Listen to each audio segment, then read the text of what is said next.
നോക്കോളാം. അയ്യോ ശ്വാസം മുട്ടുന്നു. തളർന്നാ പിന്നെ എത്ര കാലം ഡാൻസ് ചെയ്തിട്ട് ശ്വാസം മുട്ടൂലേ? അമ്മ ഞാൻ ഒരു സംശയം ചോദിച്ചോട്ടാ. ചോദിക്ക്. പക്ഷേ വലിയ വലിയ സംശയം വലുതാണെങ്കിൽ ചോദിക്കണ്ട. അത് നിന്റെ അച്ഛൻ വരുമ്പോ ചോദിച്ചത്. ചെറുതല്ലാതാണെങ്കിൽ ചോദിച്ചോ. വലിയ സംശയമൊന്നുമില്ല, ചെറിയ സംശയം തന്നെ. പറ. അച്ഛനെ അമ്മയെന്ന് പറഞ്ഞ ജീവനാണേ. അതിനെന്ത് ഇത്ര സംശയം? എന്റെ ചേച്ചി ഞാനത് കംപ്ലീറ്റ് ചെയ്യട്ടെ, വെറുതെ തോക്കി കയറി വെടിവെക്കല്ലേ.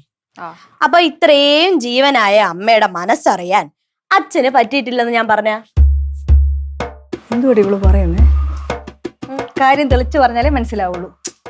അമ്മ അമ്മ ഇപ്പൊ വലിയ കാര്യമാണ്. ആർക്ക്? അച്ഛന്. ഓ അങ്ങനെ. പക്ഷെ അമ്മയുടെ ഇഷ്ടങ്ങളും ആഗ്രഹങ്ങളും കാര്യങ്ങളൊന്നും മനസ്സിലാക്കാൻ അച്ഛന് പറ്റിയിട്ടില്ല എന്ന് ഞാൻ പറയുകയാണെങ്കിൽ. എടി പെണ്ണെ, എന്തെങ്കിലും ഉണ്ടെങ്കിൽ തെളിയിച്ചു പറ. ഇത് എന്തോ തെളിച്ചു പറ. അമ്മക്ക് ഡാൻസ് എന്ന് പറഞ്ഞ ജീവനാണല്ലോ. ഓ ആണ്. അമ്മയ്ക്ക് കല്യാണത്തിന് ശേഷം ഡാൻസ് കണ്ടിന്യൂ ചെയ്യാൻ പറ്റിയിട്ടില്ല. അതെന്തുകൊണ്ട്? അച്ഛൻ സമ്മതിക്കാത്തത് കൊണ്ടാണെന്നായിരിക്കും അല്ലേ? എന്നൊരു കാര്യം കേട്ടോ, കല്യാണം കഴിഞ്ഞതിന് ശേഷം രവിയേട്ടൻ എന്നോട് ഒരുപാട് പ്രാവശ്യം പറഞ്ഞിട്ടുണ്ട് ഡാൻസ് പഠിക്കാൻ പോവാ. ഞാനാണ് പോവാത്തത്. അതിനൊരു കാരണമുണ്ട്. എന്താന്ന് വെച്ചാല് നമ്മുടെ അറേഞ്ച്ഡ് മാരേജ് ആണല്ലോ. രവിയേട്ടൻ വേറൊരു ബാക്ക്ഗ്രൗണ്ടിൽ ജനിച്ച് വളർന്ന ഒരാള്. എന്റെ ലൈഫ് സ്റ്റൈൽ ആണെങ്കിൽ അതിൽ നിന്ന് നേരെ ഓപ്പോസിറ്റ് ഉള്ള ഒരു രീതിയായിരുന്നു. അപ്പൊ അച്ഛന് എന്റെ രീതികളായിട്ട് അഡ്ജസ്റ്റ് ചെയ്ത് പോകാനൊന്നും പറ്റൂലായിരുന്നു. അച്ഛൻ ശരിക്കും ഭയങ്കര വൃത്തിക്കാരനാണ്. സാധനങ്ങളൊക്കെ കൃത്യമായ സ്ഥലത്തെല്ലാം വേണം. അങ്ങനെയൊക്കെ ഉള്ളൊരു രീതിയാണ്. പിന്നെ ഭയങ്കര മുൻകോപം. പെട്ടെന്ന് കയറി അങ്ങ് ചൂടാവും. ഒരു സിനിമയ്ക്ക് പോലും കൊണ്ടുപോകില്ല. പോണെന്നുള്ള തോന്നല്, സ്വന്തമായിട്ട് പോയി കാണുന്നുള്ള തോന്നലും വരൂല. എന്തിനു കൂടുതൽ പറയണം, എൻ്റെ അടുത്ത് ഇത്തിരി വർത്താനം പോലും പറയില്ല. അതിന് വരെ പിശുക്കായിരുന്നു. അപ്പൊ ആ ഒരു രീതി. അപ്പോൾ ആദ്യമൊക്കെ എനിക്ക് ഭയങ്കര വിഷമമായിരുന്നേ. ഇതെന്താ ഇങ്ങനെ, എൻ്റെ ലൈഫ് ഇങ്ങനെ ആയി പോയല്ലോ എന്നൊക്കെ. പക്ഷെ പിന്നീട് ഞാൻ അച്ഛൻ്റെ ഭാഗത്ത് നിന്ന് ചിന്തിക്കാൻ തുടങ്ങിയപ്പോൾ അച്ഛൻ കറക്റ്റാണ്. അച്ഛൻ അച്ഛൻ്റെതായ രീതിയിൽ ജീവിക്കുന്നു. ഞാൻ എൻ്റെ രീതിയിൽ വരണമെന്ന് വെച്ചാൽ വാശി പിടിക്കലാവൂലേ? അത് ശരിയല്ലല്ലോ. അപ്പൊ ഞാൻ അച്ഛൻ്റെ രീതികൾ മനസ്സിലാക്കി അച്ഛൻ്റെ ആയിട്ട് അഡ്ജസ്റ്റ് ചെയ്ത് പോകാൻ തുടങ്ങി. നമ്മുടെ ലൈഫ് എന്ന് പറയുന്നതേ ഒരു സീസോ മാതിരിയാണ്.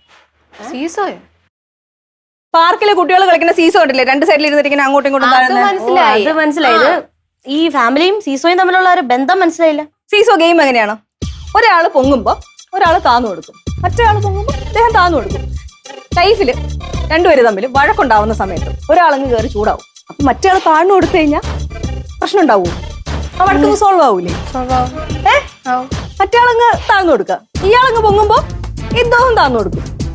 മനസ്സിലായില്ലേ? അപ്പൊ ഒരു ബാലൻസ് വരും ലൈഫില്. വലിയ പ്രശ്നങ്ങളൊന്നും ഇല്ലാതെ സിമ്പിൾ ആയിട്ട് ലൈഫ് പോകും. ഭയങ്കര സംഭവമാണ് കേട്ടാ. ശരീരം നിറച്ച് ബുദ്ധിയാന്ന് തോന്നുന്നു. കണ്ടില്ലേ? അതല്ലേ ഞാനിങ്ങനെ വരുന്നത്.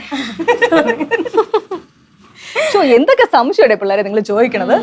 എന്ത് ചെയ്യാനാ? ഒരുപാട് സംശയം ഒന്നും ചോദിക്കരുത് കേട്ടോ. ഈ ഓട്ടയും അടച്ചു വെച്ചേരെ. അച്ഛൻ വരുന്നു.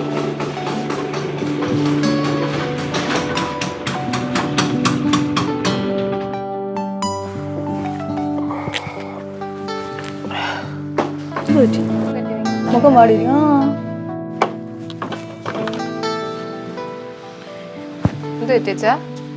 ഒന്നുമില്ല, ചെറിയൊരു തലവേദന. തലവേദനയാ? ഇനി ഒരു ചായ എടുക്ക്. ചായ എടുക്കാം. ആശുപത്രി പോകണം? ഡോക്ടർ വേണ്ട, ഞാൻ ഒന്ന് റെസ്റ്റ് എടുത്താൽ മതി. പനിയൊന്നുമില്ലല്ലോ? ഇല്ല, ചെറിയ തലവേദന മോളെ. ഞാൻ പോയി ചായ ഉണ്ടാക്കി കൊടുക്കാം. സീസോ പാവ അച്ഛൻ ജോലിയൊക്കെ ചെയ്തു വന്നെ ഇതായിരിക്കും ടെൻഷൻ. എങ്ങനെ ടെൻഷൻ വരാതിരിക്കും? ഈ വീട്ടു ചെലവും നിന്റെ തീറ്റ ചെലവും ഒക്കെ അച്ഛനല്ലേ ഉള്ളൂ നോക്കാനായിട്ട്. പാവം. പറഞ്ഞിട്ട് കാര്യമില്ല, അച്ഛന്റെ വിധി. എന്താടി നീ ഇങ്ങനെ ചിരിക്കണേ? അല്ല, ഞാൻ സാധാരണ എന്തെങ്കിലും പറയുമ്പോ തിരിച്ച് തർക്കുത്തരം പറയുമല്ലോ. നീ എന്താ ഇപ്പൊ ചിരിച്ചോണ്ടിരിക്കണേ? ചേച്ചി പറഞ്ഞു കഴിഞ്ഞായിരുന്നോ? കഴിഞ്ഞായിരുന്നു. നേരത്തെ അമ്മ പറഞ്ഞല്ലേ സീസോ? പറഞ്ഞു. ഒരാള് വഴക്കിടുമ്പോ മറ്റാള് താന്നു കൊടുക്കണം. അങ്ങനെയാണ് ഞാൻ വിചാരിച്ചത്. പക്ഷെ നിന്റെ ഈ ജാട വർത്താനം കേട്ടിട്ട് എനിക്ക് ഒട്ടും അങ്ങോട്ട് പിടിക്കണില്ല. കൂടുതൽ കിടന്ന് വിളച്ചിലെടുത്ത് എടി മിരിയാക്കോലെ ഞാൻ തിന്നുന്നുണ്ടെങ്കിൽ എന്റെ അച്ഛൻ സമ്പാദിച്ചുണ്ടാക്കുന്ന കാശിനാണ് തിന്നണം.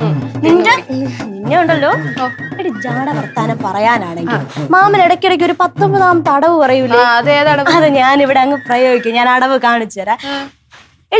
നിന്നെ ആരും വിളിക്കുന്നടി? അത് അങ്ങോട്ടൊക്കെ